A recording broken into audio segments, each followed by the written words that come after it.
call this walkthrough to factory reset your Acer Aspire 5. Restore Windows to its original state and give your laptop a clean start in just a few steps. So this should hopefully be a pretty straightforward process, guys, and without further ado, let's go ahead and jump right into it.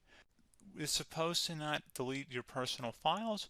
I strongly suggest you create a backup of any important files or documents before you proceed, because even though it might say that it's going to save your personal files, there's no guarantees that it will, so just keep that in mind, and we're going to go ahead and jump right into it. So we're going to go ahead and start by right-clicking on the Windows Start menu, and we're going to select the settings.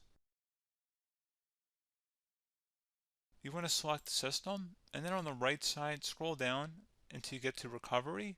Reset Advanced Startup Previous Version of Windows. Go ahead and open that up. So we're going to start by going underneath Recovery Options, reset this PC, choose to keep or remove your personal files, then reinstall Windows. Go ahead and select Reset PC. Underneath Choose an option, Keep My Files removes apps and settings but keeps your personal files.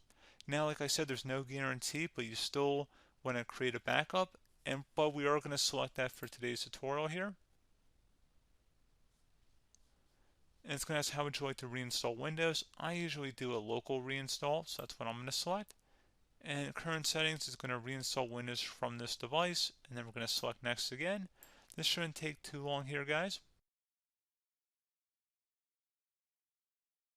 And resetting will change settings back to their default, keep personal files, reinstall Windows from this device, remove all apps and programs, and you can also view what apps will be removed. This will take some time and your PC will restart. These are the apps that will be removed, so take note of that. So you're definitely going to have to reinstall some stuff once it's done. So it looks like I accidentally closed out of there, so I'm just going to go back to exactly where we were.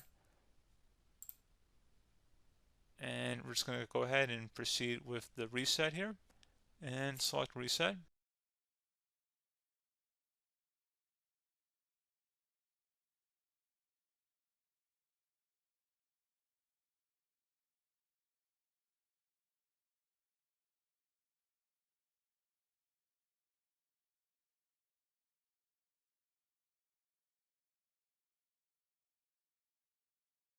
And there you go, guys. Should be simple as that. Go ahead and reinstall any of the applications that were removed. You can see a list of them by clicking on the link that's going to be on our desktop here. And that's pretty much it, guys. So, as always, thank you for watching this brief tutorial. Do hope I was able to help you out, and I do look forward to catching you all in the next tutorial. Goodbye.